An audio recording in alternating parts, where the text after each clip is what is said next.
नमस्कार, मैं ज्योतिष चौहान। रात के तकरीबन 8 बज रहे हैं और पीछे चाय की दुकान है और ऑफ कैमरा चाय की दुकान पर घनघोर राजनीति की चर्चा हो रही थी। तो हमने सोचा कि कैमरा चालू किया जाए और फटाफट तमाम लोगों से बात किया जाए। तो सबसे पहले आप बताइए, क्या नाम है? मेरा नाम हनुमान प्रसाद है। हनुमान प्रसाद। और ये टीका भी लगा रखा आपने? बिल्कुल हाँ, भगवा टीका। हाँ, भगवा टीका। भगवा टीका। हाँ। ये बताइए, गुजरात में इस बार क्या सोच रहे हैं, क्या होने वाला है गुजरात में इस बार? अब गुजरात में क्या होने वाला, भुखमरी हो रही है। अच्छा हाँ, ये सीमा के बाहर हो चुका है। अच्छा। आज एक रिक्शे वाला निकलता है, उसका 500 का मेमो होता है हाँ और घर पे कमा के ले जाने में 500 रुपया दिन में कमा नहीं पाता है, तो बच्चे क्या खाएंगे घर पर? हाँ। अब वो सब इतनी भारी तकलीफ है इसके राज में। तो हनुमान भरोसे चल रहा है अभी? ये सब हनुमान के भरोसे चल रहा हूँ, तो पूजा करता हूँ भगवान की हाँ। और उनके ही सहारे जीता हूँ कि कहीं तो कुछ मिलेगा। अच्छा। तो क्यों यहाँ ठिकाना पड़ता है? मेहनत के सहारे भी तो जीना पड़ेगा। भाई मेहनत के सहारे जी रहे तो मेहनत भी करने को मिलनी चाहिए ना। ये राज ऐसा चल रहा है कि जो मिलता है वो पुलिस वाले लूट ले जाते हैं। घर पे लेके क्या जाने का? कैसे लूट ले जाते हैं? अरे वो तो खड़े गाड़ी अगर लेके जाते 500 किलो वजन नहीं होता है, साइड में खड़ी कर दो, ये लाओ वो लाओ, सब देते हुए बोलेंगे भाई ओवरलोड है। 400 किलो वजन होता तो ओवरलोड है, 500 रुपया मेमो लगेगा, नहीं तो 200 रुपया दे के चले जाओ। ऑटो चलाते हैं आप? ऑटो चलाता हूँ। तो चालान भी खूब पड़ जाता होगा, इसलिए परेशान है? भाई चालान ही इतना महंगा पड़ता है। चलिए, चाचा का हनुमान भरोसे चल रहा है और भी लोगों से बातचीत कर रहे हैं। आप बताइए, क्या सोच रहे हैं, गुजरात में क्या माहौल दिखाई दे रहा है फिलहाल? गुजरात में इस समय परिवर्तन की लहर चल रही है। अच्छा। बहुत ज़बरदस्त। हाँ। क्योंकि महात्मा गांधी और ये सरदार वल्लभ भाई पटेल का ये गुजरात है। महात्मा गांधी, सरदार वल्लभ भाई पटेल ना कि गुजरात के, ना पूरे हिंदुस्तान के वो चाहते थे, पूरे विश्व के चाहते थे। बीजेपी वाले कह रहे हैं यहाँ तो मोदी लहर चल रही है। बीजेपी वाले उनके समर्थकों को सही बात है, कहेंगे कि मोदी की लहर चल रही है। जिसके जो समर्थक हैं, यहाँ देखिए कितनी रैलियाँ लगातार हो रही है, तमाम चीज़ें हो रही है। आप उसको व्यवस्थित से अगर आप देखेंगे, लगभग 1000 से 1700 एसटी बसें लगाई गई और बड़े बड़े अधिकारियों को दबान दे करके कहा गया कि इतने व्यक्तियों को आपको लाना है, कमिटेड व्यक्तियों को कम से कम लाना है, नहीं तो हम आपका ट्रांसफ़र कर देंगे। कैसे कह सकते हैं? अरे वो खुल के नहीं बोले, लेकिन इशारों में सब हो गया है, सब जानते हैं, अधिकारी भी जानते हैं। अधिकारी भी बड़े परेशान हैं, चाहे वो म्यूनसिपल कॉरपोरेशन का हो, चाहे यहाँ का कलेक्टर हो, चाहे यहाँ का पुलिसकर्मी बड़ा उच्च अधिकारी हो, चाहे यहाँ के आशा वर्कर के हेड हों, चाहे यहाँ आंगनवाड़ी के हेड हों, चाहे यहाँ सफाई कर्मी के हेड हो, सारे हेड को बोल दिया गया कि आप बसें भर करके आइए। बाकी आम जनमानस उनकी सभा के अंदर 2 से 4% होंगे। मतलब अपने आप लोग नहीं आ रहे? अपने आप उनका गढ़ है, अपने आप ही तो आते होंगे, इसमें क्या है भाई? उनका गढ़ तभी तो कहा जाता है जब लोग उनके साथ हैं। गढ़ नहीं है, गढ़ नहीं है, खाली एक दो प्रचार करके इसको बनाया गया है गढ़। अच्छा। हाँ, ईवीएम गढ़ है। ईवीएम भरोसा नहीं है? भरोसा बिल्कुल नहीं है, जुमला है खाली। आज देखिए, कांग्रेस पार्टी ने मध्य प्रदेश में शासन था उनका, जो वचन दिया पूरा किया। कर्नाटका के अंदर सत्ता थी, वहाँ पर पूरा किया। छत्तीसगढ़ में बघेल जी की सरकार है, वहाँ पर भी पूरा किया। राजस्थान में अशोक गहलोत की सरकार है, वहाँ पे पूरा किया। जो वचन दी कांग्रेस पार्टी ने पूरा किया। 5 सितंबर के दिन रिवर फ्रंट पर राहुल जी आए थे। राहुल जी ने 8 वचन गुजरात की जनता को दे करके गए हैं कि गुजरात में जैसे ही हमारी सरकार बनेगी, वैसे ही गैस सिलेंडर का भाव 500 रुपया हो जाएगा, 300 यूनिट बिजली फ्री हो जाएगी। अभी जो बीजेपी रैली कर रही है और कह रहे हैं कि भैया एक बार और मौका दो, और मोदी मैजिक क्या चलेगा गुजरात में? नहीं चलेगा इस बार मोदी मैजिक फेल है। अच्छा। मोदी मैजिक चलेगा ही नहीं, क्योंकि ये लोगों ने रजत शर्मा के सामने इंडिया टीवी के अंदर इन्होंने बोला था कि हम जो वचन देंगे वो निभाएंगे, और इसके बाद जब जीत के सत्ता में आए तो जो हमारे गृह राज्य मंत्री साहब बैठे हैं, अमित शाह थे वो। अरे मैं खुल के कहता हूँ, मैं लोकशाही में मानने वाला व्यक्ति हूँ, लोकतांत्रिक में हूँ। उनको जेल भेजना तो भेज देंगे। महात्मा गांधी भी जेल गए थे, सरदार वल्लभ भाई पटेल भी जेल गए थे, कई स्वतंत्रता सेनानी जेल काटे हुए सत्य की लड़ाई के लिए। हम लोग अहिंसा परमो धर्म मानने वाले लोग हैं, और ये हिंसात्मक लोग हैं। ये भारतीय जनता की पार्टी के लोग की विचारधारा ही पूरी है, हिंसात्मक विचारधारा है। आप इनकी राजनीति देख लीजिए, शुरू से लेकर के गुजरात के अंदर हरेन पंड्या की हत्या करा दी, गोधरा कांड करा दिया। मैं खुल के विरोध करता हूँ। देखिए, वो फिर ज्यादा हो जाएगा, फिर वो कहेंगे ना कि भैया बिना एविडेंस कैसे बोले जा रहे हैं? अरे एविडेंस तो बहुत कुछ है। संजीव भट्ट जी IPS अधिकारी देखिए अंदर पड़े हुए हैं। हाँ, DG वडजारा जी लेटर लिख रहे थे जब जेल के अंदर थे। उनको बोला कि भाई हम तुमको छोड़ देंगे, सेटलमेंट हो गया सब। DG वडजारा जी ने भी खुलासा नहीं किया, आज रिटायर होकर के। चलिए भैया, आप भी बताइए, एकदम टीका वीका लगा के आप भी तैयार हैं? क्या सोच रहे हैं इस बार गुजरात में? नहीं बोलेंगे? ₹5 का नुकसान हो जाएगा, गुटखा खा लिया अब तो है। ₹5 का नुकसान। आप बताइए भाई साहब, थोड़ा आगे आ जाइए, बताइए क्या माहौल है गुजरात में, क्या सुने गुजरात वाले? बहुत खराब माहौल है। अच्छा, बहुत। क्यों लग रहा है ऐसा? अरे लग रहा है ना, आप देख रहे हो बेरोजगारी, हाँ बहुत कुछ है, बहुत कुछ मुद्दे हैं। मोदी जी इस बार बिल्कुल फेल है, बिल्कुल फेल है। वो तो कह रहे हैं कि भैया एक बार फिर से सरकार बना रहे हैं। कहाँ से सरकार बनाएंगे? बेरोजगारी, हर चीज़ में आप महंगाई देख लो, गैस का बाटला देख लो, पेट्रोल देख लो। आम आदमी से पूछे ना, आम आदमी की क्या क्या स्थिति है, क्या है माहौल, आम आदमी बताएगा। उनके बोलने से। और जो विपक्षी पार्टी हैं वो फ्री की जो बात कर रहे हैं, तो बीजेपी कह रही है कि भाई मुफ्त की रेवड़ी बांटा जा रहा है। मानते हैं या नहीं मानते? बिल्कुल नहीं मानते। काय की मुफ्त की रेवड़ी? आम पब्लिक मर रही है इनके रेवड़ी के चक्कर में। हाँ, आम पब्लिक मर रही है। तो अब की बार बदलाव सोच रहे हैं? बिल्कुल बिल्कुल 100% बदलाव है। 100 हो पाएगा? अरे एकदम हो जाएगा, आप देखिए। हाँ, एकदम हो जाएगा। मोदी जी लगातार रैली कर रहे हैं, और फिर जहाँ करते हैं तो कहीं कहते हैं मोदी जी कितनी भी। हाँ, ईवीएम सब इनके पास ईवीएम है, बड़े बड़े अधिकारी दबे पड़े हैं। हाँ, तो क्या करेंगे बड़े बड़े अधिकारी? इनने सब एजेंसी, सीबीआई देखो, ईडी देखो। अगर आप बोलोगे, आप क्यों ईडी भेज देंगे, सीबीआई भेज देंगे? आपके हाथ तो ऐसे ही काट देंगे ना, करोगे क्या? हाथ पैर पकड़ेंगे ना मोदी जी के। हाँ, डर इसके लिए तो खूब इनका चल रहा है। चलिए भैया, आप बताइए क्या सोच रहे हैं, क्या माहौल है गुजरात में, कुछ तो बताइए। बस जाने वाली है मोदी सरकार। अरे ऐसे कैसे जाएगी भैया? जाएगी ना। इससे में इतना कहाँ है? महंगाई सरकार जाता है। अच्छा, महंगाई डाई खा जाता महंगाई। अभी तो आप कह रहे थे हम नहीं बोलेंगे, ₹5 का नुकसान हो जाएगा। है। थोड़ा अंदर हो गया तो बोल दिया। अच्छा, असर हो गया। हाँ, महंगाई नशा- डाइन खाया जाता है। इसका भी नशा होता है। सैया बहुत कमाट है, महंगाई डाइन खाया जाता है। तो सैया कमा रहा है खूब। कितना कमाता दिन को? कुछ नहीं कमा रहे हैं, यहाँ दिवाली खराब होने वाली है। आप बताओ क्या सोच रहे हैं? इस बार परिवर्तन तो निश्चित है। क्यों निश्चित है? देख रहे हो ना आप, महंगाई इतनी हो गई, चरम सीमा पे हो गई है।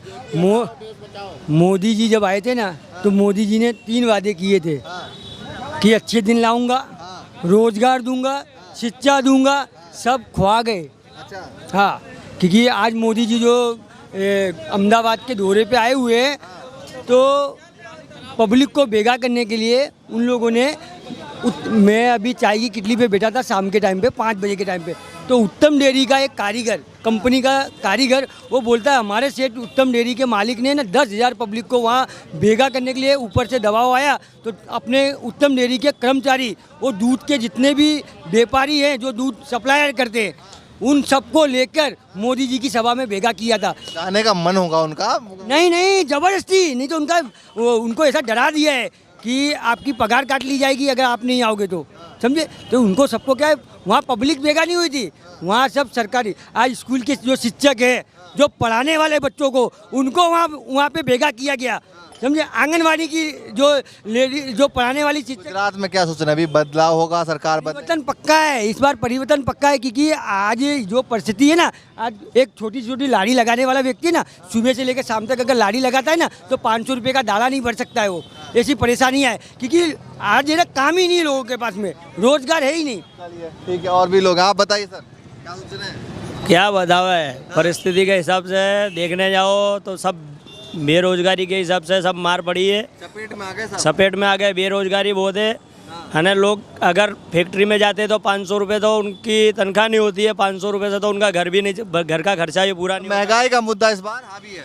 महंगाई का मुद्दा इतना हैवी है, और लोगों के पास नौकरी धंधा नहीं है। अगर नौकरी धंधा अगर करने जाते हैं तो जो कारखानों में जगह होने के वजह जो ₹500 पगार में जो इंसान ₹500 का कारीगर होते हुए उसको आधी तनख्वाह मिलती है, और ₹300 तो माण उसकी मजबूरी के अनुसार ₹300 मिलता है, और घर का खर्चा। कौन बढ़िया लग रहा है इस बार गुजरात में, ये बताइए। अरे 3 पार्टियां हैं, कौन बढ़िया लग रहा है? अरे हम तो कहते तीनों पार्टी में कांग्रेस सत्ता आनी चाहिए इस बार, और पूरी तरह से आनी चाहिए, क्योंकि मोदी जी के राज में बहुत झेल लिए, और इतनी बेरोजगारी और इतना हमने नहीं झेला है।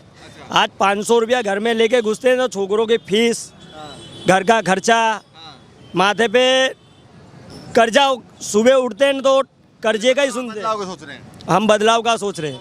और बताइए, आप बताइए, बैग लेकर तैयार हैं? सर तैयार नहीं है सर, जॉब से आ रहे हैं हम इस समय। जॉब से आ रहे जी। हैं। तो क्या सोच रहे हैं इस बार? ठीक है, सरकार तो भाई चेंज होना चाहिए, परिवर्तन तो जरूर होना चाहिए। मैं सबको नहीं, आजू बाजू जितने यंग मेरे छोकरे होंगे, दोस्त होंगे, ठीक है, सबको कह रहा हूँ परिवर्तन जरूर होना ही चाहिए। क्यों होना चाहिए? सर जी इसलिए होना चाहिए, ठीक है, 2013 से मैं जॉब कर रहा हूँ, 2018 से मेरा जॉब छूटा है। क्या काम कर? ठीक है, मैं फील्ड में था, मैनेजर था।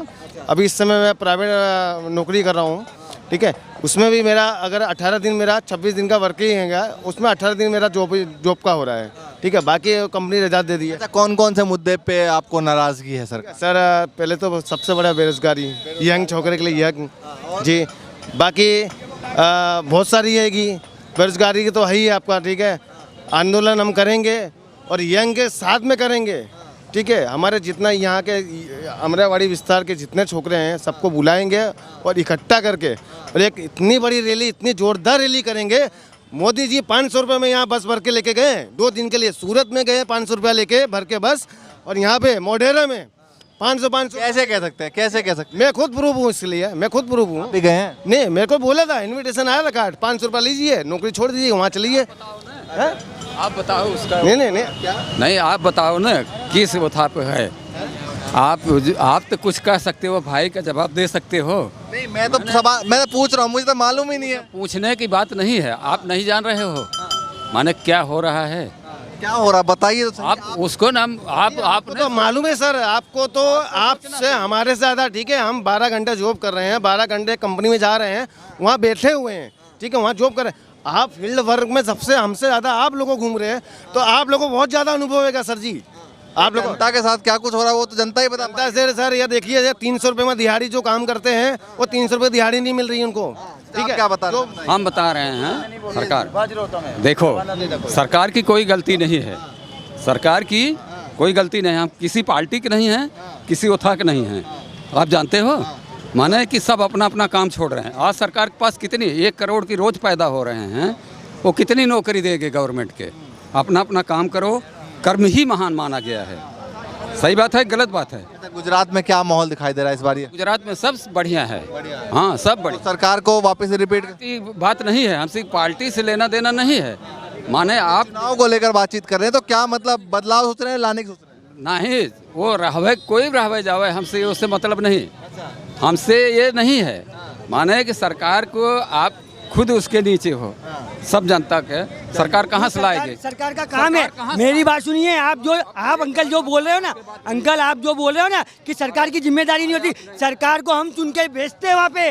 किस लिए भेजा हमने सत्ता? कि हमारे बच्चों को रोजगार देने के लिए। आप कैसी बात कर रहे हो? आप ये बताओ, की जिम्मेदारी है, लोकशाही है, हमने उनको चुन के भेजा है वहाँ पे सत्ता पे, उनकी जवाबदारी। आप बहाना कैसे ढूंढ रहे हो?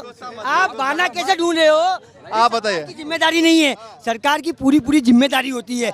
आज रोजगार अभी 1 मिनट, आपने जो ही बोला बरोबर, मेरी बात सुनिए। आपसे जवाब नहीं कर सकते। अंकल मेरी बात सुनिए, 70 साल में कांग्रेस ने लोगों को रोजगार दिया, शिक्षा दिया, सब कुछ दिया। आज जो अगर शिक्षा के बारे में बोला जाता है, रोजगार के बारे में बोला जाता है, तो बीजेपी के जो अन्य भक्त लोग हैं, जो मोदी के अन्य भक्त लोग हैं, उनको खाली एक ही चीज दिखता है कि लोग आबादी बढ़ रही है। क्या 70 साल में आबादी नहीं थी क्या देश के अंदर?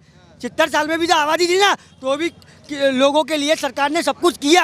आज ये लोगों को अगर पूछा जाता है रोजगार के बारे में और शिक्षा के बारे में, तो एक ही बहाना ढूंढते कि हमारे पास बोले जनता आबादी, देश के अंदर आबादी बढ़ रही है, देश में आबादी बढ़ रही है, बस अपनी कर्मों को। यही है गुजरात में कि इतनी महंगाई है। आज नॉर्मल इंसान भी जो 15 से 20 हज़ार रुपये जो कमा रहा है, वो अपना घर नहीं चला पा रहा है। बस महंगाई का मुद्दा यही है कि लोगों को जो गैस का बाटला है और भी वस्तुएं बहुत महंगी हो गई है, इसलिए लोगों का घर चलाना भारी हो गया है। चलिए ठीक है सर, आप बताइए, आप बैग लटका के कहाँ से आ रहे हैं? सर मैं अभी ड्यूटी से आ रहा हूँ, मैं प्राइवेट जॉब करता हूँ। अच्छा, तो क्या सोच रहे हैं इस बार गुजरात में क्या माहौल अभी दिखाई पड़ रहा है? देखो मैं तो मेन चीज़, थोड़ी देर पहले एक भाई ने एक सवाल पूछा था, या फिर आपने उनसे पूछा था कि दूसरी पार्टी है और रेवड़ी वगैरह बांट रही है, पर मैं कहना चाहता सबसे ज़्यादा रेवड़ी तो भाजपा ही बांट रही है। यहाँ पे दूसरी पार्टी को बोलती है कि आप रेवड़ी बांट रहे हो, जब चुनाव होता है तो खुद रेवड़ी बांटने लगते हैं। अभी यूपी में योगी आदित्यनाथ ने क्या किया कि महिलाओं को बस फ्री हो जाएगी, बराबर। जब भी चुनाव आएगा तो वो लोग खुद बोलने लगते हैं कि हम लोग लाइट बिल फ्री देंगे, हम लोग स्कूटी बांटेंगे, सब करेंगे। तो बोल के पलटने वाली पार्टी है ये। अब सबसे बड़ा उदाहरण हमारे पास में ही हाटकेसर ब्रिज है, बराबर, अभी बने उसको 2-3 साल नहीं हुए, कम से कम 8 से 9 बार उस पर रिपेयरिंग काम हो गया, अभी 6 महीने के लिए बंद कर दिया गया है। पब्लिक को इतना परेशान होना पड़ रहा है कि सब नहीं। और सवाल रहा बेरोजगारी का। पहले क्या होता था, अगर बेरोजगारी बढ़ती है, महंगाई बढ़ती थी तो साथ में रोजगार भी बढ़ता था, पगार बढ़ती थी। अभी इसका उल्टा हो रहा है। जैसे कि उदाहरण तौर पे नागरहोल पे फैक्ट्रियाँ है, पहले वहाँ पे 400 रुपये हाजिरी थी, अभी 300 रुपये हाजिरी हो गई, कम हो गई है, बराबर। और दूसरा क्या हो गया, आवक का दाखला बनाने जाते हैं, में बदलाव की सोच रहे हैं आप लोग या फिर सरकार को लाने? मैं वही बता रहा हूँ, बराबर। गवर्नमेंट पहले इनकम सर्टिफिकेट देती थी, बराबर, वो देती थी 70,000 का, 75,000 का। अब कोरोना के बाद उल्टा के लोगों को आमदनी में घटा हुआ है, तो वो जबरदस्ती इनकम सर्टिफिकेट दे रही है 1.5 लाख का। मतलब जबरदस्ती साबित कर रही है कि आप तो ज़्यादा कमा रहे हो, बराबर। उनके जो समर्थक है वो क्या बोलते हैं, कम महंगाई है, बराबर, गाड़ी चल रहे हैं, फोन से चल रहे हैं, पर गाड़ी चलना कितना % लोग है, 2% लोग भी नहीं। बताइए आप क्या सोच रहे हैं? बदलाव तो चाहिए ही। और देखिए, सरकार ने जो भी काम किया है, विकास का मतलब सिर्फ भौतिक विकास हो जाना शहर के अंदर, वही सिर्फ विकास नहीं है, उसके अलावा भी सामाजिक विकास होना चाहिए, आर्थिक विकास होना चाहिए। देश के अंदर विकास सिर्फ सड़कें बना देना या बड़े बड़े इवेंट कर देना, ये विकास नहीं है। लोग कह रहे हैं कि जनता के लिए है ना, वो भी नहीं, वो है, वो भी एक पार्ट है, पर वो पूरा विकास नहीं है। पूरा विकास किसका होगा, मतलब विकास का मतलब क्या हुआ कि हमारा शरीर स्वस्थ रहेगा, यानी कि पहले तो स्वास्थ्य अच्छा होना चाहिए, शिक्षा होना चाहिए, नॉलेज होना चाहिए, शारीरिक मानसिक रूप से वो परफेक्ट होना चाहिए, तभी उसका विकास होगा, आर्थिक रूप से मजबूत।